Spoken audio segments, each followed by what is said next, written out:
अस्सलाम वालेकुम everyone, welcome to my YouTube channel chemistry by Mishat. आज हम अपना प्रीवियस लेक्चर ही कंटिन्यू करेंगे। पिछले लेक्चर के अंदर हमने डिफरेंट फैक्टर्स देखे थे, जैसे कि साइज, उसके अलावा हमने देखा हाइब्रिडाइजेशन के बारे में, इलेक्ट्रोनेगेटिविटी के बारे में। आज हम नेक्स्ट फैक्टर जो है वो डिस्कस करेंगे सब्स्टिट्यूएंट का इफेक्ट्स, जिसके अंदर हम इंडक्टिव इफेक्ट और रेजोनेंस इफेक्ट देखेंगे। Then we will talk about different problems related to this question. Now let's get started. First of all हमारे पास सब्स्टिट्यूएंट क्या होता है। हमारे पास जैसे आप कोई भी फंक्शनल ग्रुप मतलब ले रहे हो, कोई भी ऑर्गेनिक कंपाउंड ले रहे हो, तो उसमें एक हाइड्रोजन रिप्लेस करके ना एक एटम लगा दिए जाते हैं, कोई भी हेटेरो एटम या कोई भी मिथाइल ग्रुप, या इस तरह करके हमने कोई भी एक मतलब आपने एक या आपने पेरेंट मॉलिक्यूल लिया, लेट्स सपोज, ठीक है। अब इसमें से आपने एक हाइड्रोजन को रिप्लेस करके ब्रोमीन लगा दी, यहाँ हाइड्रोजन को रिप्लेस करके क्लोरो ग्रुप लगाया हुआ या फ्लोरो ग्रुप। तो ये जो आप ग्रुप्स हाइड्रोजन को रिप्लेस करके लगा रहे होते हैं ना, ये हमारे पास होते हैं सब्स्टिट्यूएंट्स। तो इन सब्स्टिट्यूएंट का क्या इफेक्ट है ऑन एसिडिटी और बेसिसिटी ऑफ ऑर्गेनिक कंपाउंड्स, ये हमारा मेन आज का लेक्चर है, ठीक है। उसके बाद हम जो है वो डिस्कस करेंगे about resonance effect and then we will do some practice questions. So what is meant by inductive effect, इसके ऊपर मेरा जो है वो सेपरेट लेक्चर भी है बेसिक कॉन्सेप्ट्स वाली प्लेलिस्ट के अंदर, आप वहां से भी खोल के इसको डिटेल के साथ देख सकते हैं। यहाँ मैं आपको सिंपल इसको बताऊंगी कि ये एक्चुअली है क्या, मतलब इन वन लाइन, कि इलेक्ट्रॉन्स को पुल करना through sigma bonds is called inductive effect. यानी हमारे पास कोई भी ऐसा ग्रुप लगा हुआ है जो इलेक्ट्रॉन्स को या तो पुल कर रहा है या मतलब अपनी तरफ खींच रहा है या इलेक्ट्रॉन्स को दे रहा है, ठीक है। तो ये हमारे पास पुल एंड पुश, ये हमारे पास कहलाती है इंडक्टिव इफेक्ट। जैसे अगर आप ब्रोमीन की बात करें तो ये जो ब्रोमो ग्रुप है ये होता है इलेक्ट्रोनेगेटिव।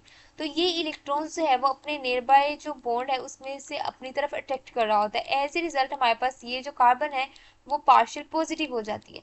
अब ये जो कार्बन है ये नेक्स्ट वाले जो इलेक्ट्रॉन बॉन्ड बना हुआ है यहाँ से इलेक्ट्रॉन्स अपनी तरफ अट्रैक्ट करेगी, ठीक है। तो ये हमारे पास जो इलेक्ट्रॉन्स अपनी तरफ अट्रैक्ट कर रहा है, ये हमारे पास जो है वो पुल कर रहा है, ठीक है। ये हमारे पास प्रोसेस कहलाता है इंडक्टिव इफेक्ट। अब इंडक्टिव इफेक्ट के डिफरेंट जो है वो ऑर्डर्स हैं जो कि आप पिछले लेक्चर के अंदर देख सकते हैं, जिसके अंदर मैंने आपको बताया हुआ है कि सबसे ज्यादा इलेक्ट्रोनेगेटिव एटम कौन सा होता है, तो एज ए रिजल्ट उसका इंडक्टिव इफेक्ट सबसे नेगेटिव आई इफेक्ट सबसे ज्यादा होगा। यानी हमारे पास दो तरह का होता है, एक होता है नेगेटिव आई इफेक्ट जिसमें हमारे पास इलेक्ट्रॉन्स जो है वो इलेक्ट्रोनेगेटिव एटम अपनी तरफ अट्रैक्ट कर रहा होता है, जैसे फ्लोरो ग्रुप अपनी तरफ ले रहा होता है क्योंकि वो इलेक्ट्रोनेगेटिव है, क्लोरो ब्रोमो। अब इसके अंदर जितना ज्यादा इलेक्ट्रोनेगेटिव एटम होगा ना वो अपनी तरफ इलेक्ट्रॉन्स उतने ज्यादा पुल करेगा, एज ए रिजल्ट उसका नेगेटिव आई इफेक्ट उतना ज्यादा होगा। दूसरा हमारे पास होता है पॉजिटिव आई इफेक्ट, जिसमें इलेक्ट्रॉन्स जो है वो दिए जाते हैं, डोनेट किए जाते हैं, ठीक है। जैसे कि हमारे पास मिथाइल ग्रुप हो गया या कोई भी अल्काइल ग्रुप हो गया, ठीक है। अब इस केस के अंदर हमारे पास क्या होता है कि आर ग्रुप जो है वो इलेक्ट्रॉन्स दे रहा होता है। तो आपने ये याद रखना है, एक होता है पॉजिटिव आई इफेक्ट जिसके अंदर इलेक्ट्रोनेगेटिव हाई होने से पॉजिटिव आई इफेक्ट कम हो रहा होता है, और नेगेटिव आई इफेक्ट एक्चुअली होता है कि इलेक्ट्रोनेगेटिविटी हाई होने से माइनस आई इफेक्ट सबसे ज्यादा हो रहा है। अब हमारे पास कोई भी आपने एक कंपाउंड सेलेक्ट कर लिया, लेट्स सपोज यहाँ पे हमारे पास एस्टिक एसिड है। अब एस्टिक एसिड के इस मिथाइल के एक हाइड्रोजन को रिप्लेस कर दिया जाए ब्रोमो से, क्लोरो से एंड देन फ्लोरो, तो हमारे पास डिफरेंट जो है वो सब्स्टिट्यूटेड जो है वो प्रोडक्ट्स बन जाती हैं। अब इसके अंदर जो फ्लोरो ग्रुप का कंपाउंड है उसकी पीके वैल्यू सबसे कम है, इट मींस कि इसकी एसिडिटी सबसे हायर है। इसकी रीजन क्या है कि फ्लोरो ग्रुप है सबसे ज्यादा हमारे पास इलेक्ट्रोनेगेटिव, तो इसका माइनस आई इफेक्ट सबसे हायर होगा। एज रिजल्ट इसकी कॉन्जुगेट बेस जो होगी ना, जैसे CH2F, ये हमारे पास जो है वो अटैच हुआ है हमारे पास एक ग्रुप के साथ, ठीक है। और इसकी हमारे पास कॉन्जुगेट बेस बनेगी जिसमें ऑक्सीजन के ऊपर है नेगेटिव चार्ज। अब ये जो ऑक्सीजन के ऊपर नेगेटिव चार्ज है, ये हमारे पास एक तो हमारे पास ये अगर हम इंडक्टिव इफेक्ट की बात करें थ्रू सिग्मा बॉन्ड जो है वो इलेक्ट्रॉन जो है वो पुश हो रहा है, तो एज ए रिजल्ट हमारे पास क्या होगा कि इलेक्ट्रॉन जो है वो फ्लोरीन की तरफ ज्यादा जो है वो पुश हो रहे हैं, ठीक है। और वो फ्लोरीन जो है वो ज्यादा अट्रैक्ट कर रहा है इलेक्ट्रॉन्स को, ये जो नेगेटिव चार्ज है। तो एज ए रिजल्ट ऑक्सीजन के ऊपर नेगेटिव चार्ज कम होगा। जब ऑक्सीजन के ऊपर नेगेटिव चार्ज कम होगा तो उसकी एनर्जी कम होगी, उसकी स्टेबिलिटी हायर होगी। जब कॉन्जुगेट बेस स्टेबल होगी तो एज ए रिजल्ट आपका एसिड उतना ज्यादा स्ट्रॉन्ग हो जाएगा। लेकिन अगर आप क्लोरो या ब्रोमो की बात करें तो वो ज्यादा अच्छे तरीके से अट्रैक्ट नहीं कर पाते इलेक्ट्रॉन्स को as compare to fluoro group. तो हमारे पास इसकी एसिडिटी कम होगी और हमारे पास फ्लोरो ग्रुप वाले की एसिडिटी ज्यादा होगी। इसी तरह हमारे पास जो सिंपल एसिटिक एसिड है उसका हमारे पास मिथाइल ग्रुप है और मिथाइल ग्रुप पे हाइड्रोजन होता है और इसका पॉजिटिव आई इफेक्ट होता है और ये डीस्टेबलाइज कर रहा होता है ऑक्सीजन नेगेटिव को, ठीक है। हम सिर्फ अभी इंडक्टिव इफेक्ट की बात करेंगे, जो अदर इफेक्ट हम हमारा नेक्स्ट डिस्कस करूंगी। तो एज रिजल्ट इसकी एसिडिटी सबसे कम होती है और हमारे पास फ्लोरो वाले की एसिडिटी सबसे हायर होती है, ठीक है।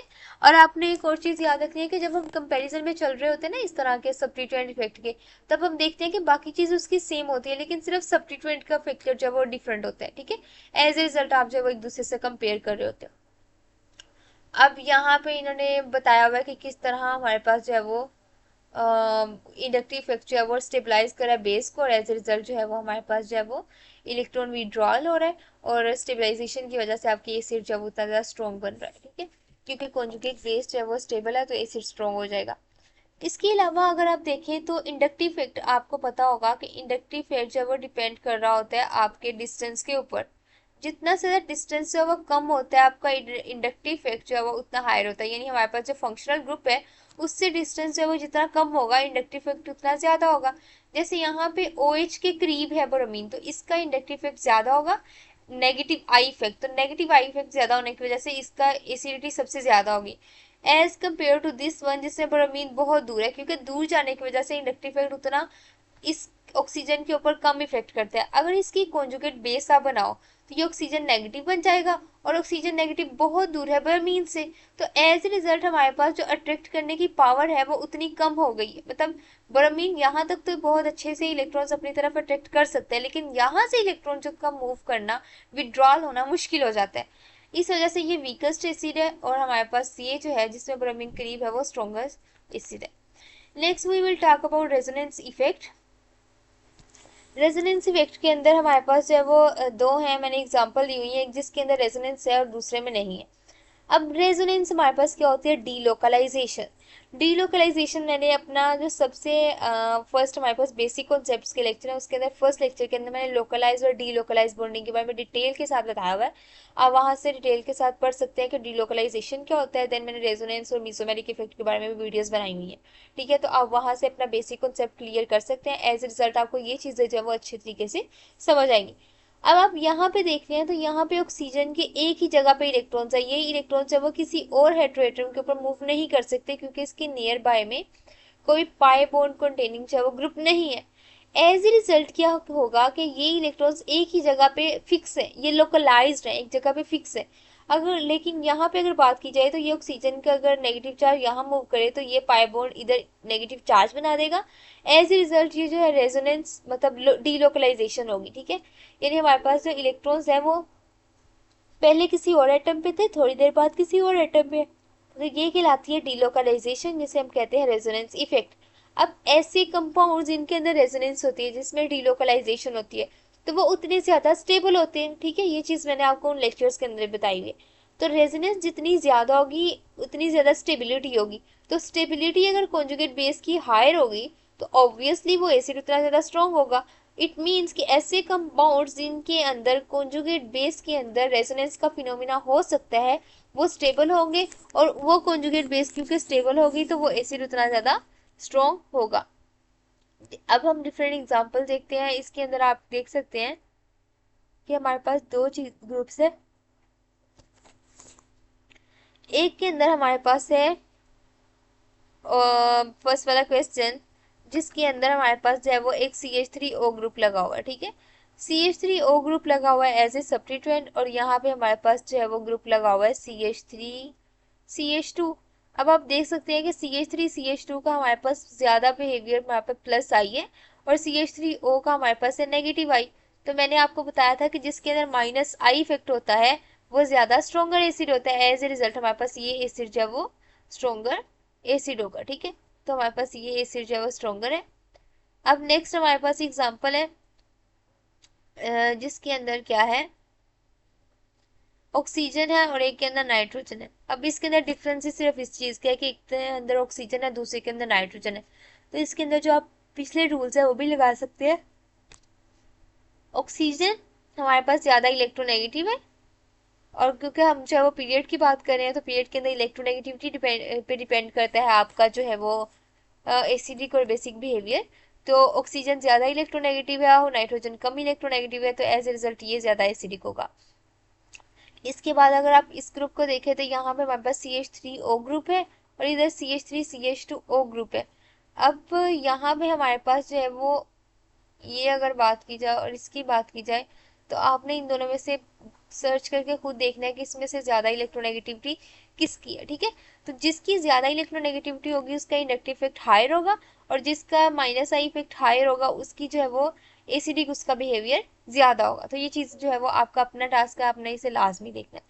अब नेक्स्ट हमारे पास है जिसके अंदर OH जो है वो अटैच है CH2 से, और नेक्स्ट हमारे पास कार्बोनिल ग्रुप है और इसके अंदर हमारे पास OH अटैच है एक कार्बोनिल के साथ डायरेक्टली।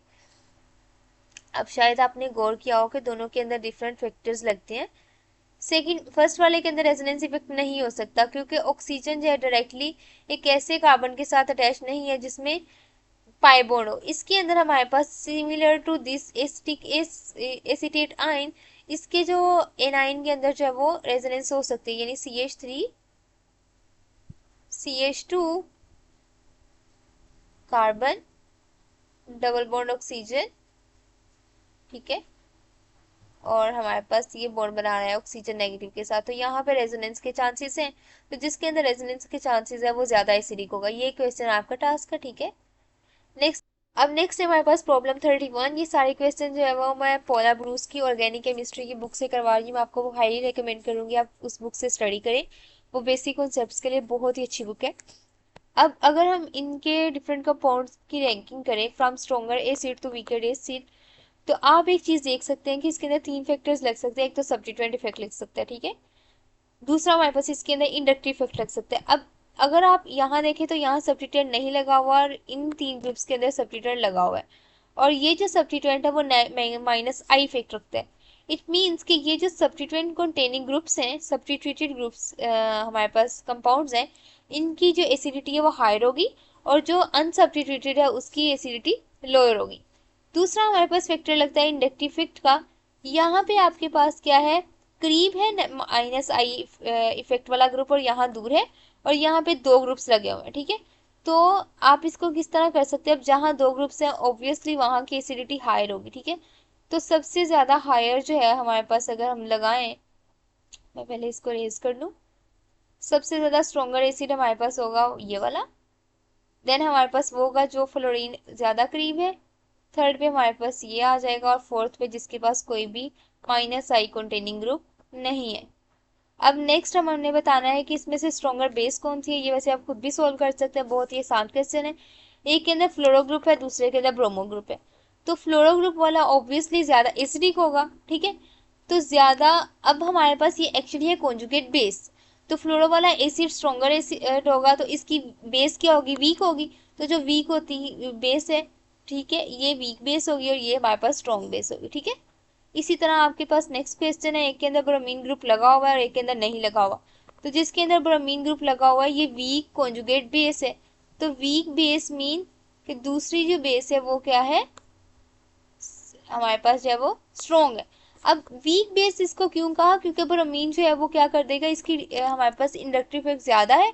एज ए रिजल्ट वो इसकी जो हमारे पास नेगेटिव चार्ज है वो एक तो यहाँ डिलोकलाइज हो गया और एक इंडक्टिव विड्रॉल के थ्रू हो जाएगा। एज ए रिजल्ट ये कंपाउंड स्टेबल होगा, लेकिन ये कंपाउंड स्टेबल नहीं होगा। तो ये हमारे पास राइट ऑप्शन है स्ट्रॉन्ग बेस की। इस तरह नेक्स्ट एग्जांपल है, इसे आप खुद सोल्व कर लीजिएगा, ठीक है। ये वाला C B एंड D। ये था हमारा आज का lecture. Thanks for watching my video. अल्लाह हाफिज़।